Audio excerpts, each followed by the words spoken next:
नमस्ते सेवा सम्पूर्णमा आज चाहिँ हाम्रो किराँतीहरूको उधौली देश विदेशमा दाजुभाइ तथा दिदीबहिनी सम्पूर्णमा चाहिँ एकमुष्टमा हेप्पी उधौली भन्न चाहन्छु।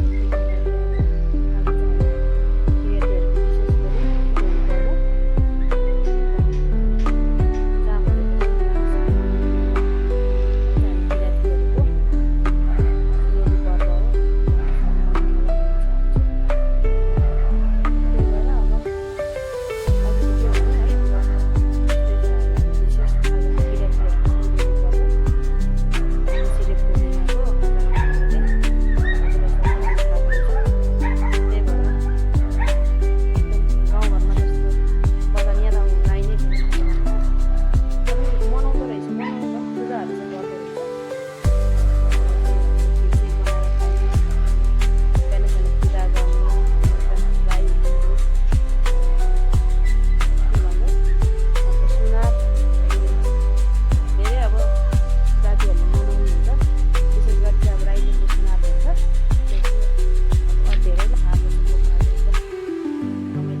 गरी अस्ति मैले रोपेको साग चाहिँ यस्तो भयो चाहिँ लगभग अब खाने बेला हुन लाग्यो चाहिँ यो टमाटर पनि रोप्दैछु है।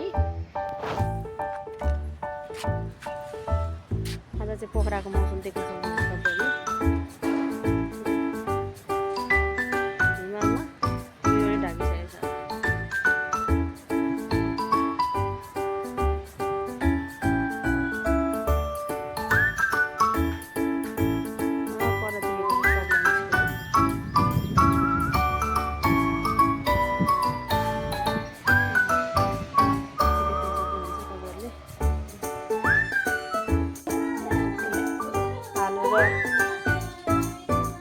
तासी मैले पश्चिमको आँसी चाहिँ यस्तो हुन्छ है। ड्राई फ्रुटहरूको तयारी हुँदैछ। यहाँ चाहिँ खिरको तयारी हुँदैछ। यहाँ मैले मुला काटेँ। यहाँ चाहिँ अरू खानेकुराहरू छ।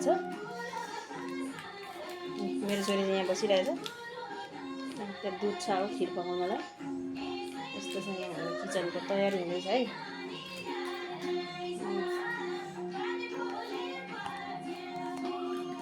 म चाहिँ यता छु अब आलु र यो अदुवालाई चाहिँ म काट्नु गइरहेको छु। विशेष गरी हाम्रो किराँती चाहिँ विशेष मान्छ है, तर अरूले पनि मनाउँदो रहेछ यहाँको खाना चाहिँ खुसी लाग्यो। हाम्रो चाहिँ राईहरूले मात्रै प्रायः मनाउँछ, सबैले मनाउँदो रहेछ। म चाहिँ आलु र अब यहाँ अदुवा काट्नु गइरहेको छु। त्यही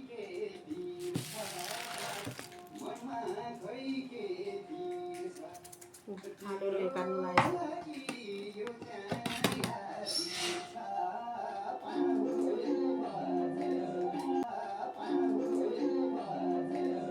हुँदैछ यहाँ चाहिँ आलु र अदुवा तासेँ मैले। पश्चिमको आँसी चाहिँ यस्तो हुन्छ है। यहाँ चाहिँ ड्राई फ्रुटहरूको तयारी हुँदैछ। यहाँ चाहिँ खिरको तयारी हुँदैछ। यहाँ मैले मुला काटेँ। यहाँ चाहिँ अरू खानेकुराहरू छ। मेरो छोरी चाहिँ यहाँ बसिरहेछ। त्यहाँ दुध छ अब खिर पकाउनलाई। यस्तो चाहिँ यहाँ हाम्रो किचनको तयारी हुँदैछ है।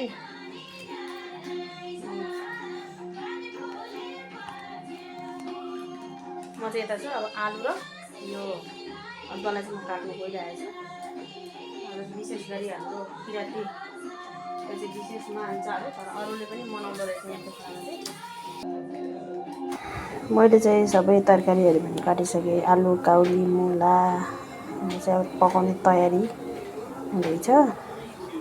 हाम्रो चाहिँ तरकारी पनि पाकिसक्यो। हेप्पी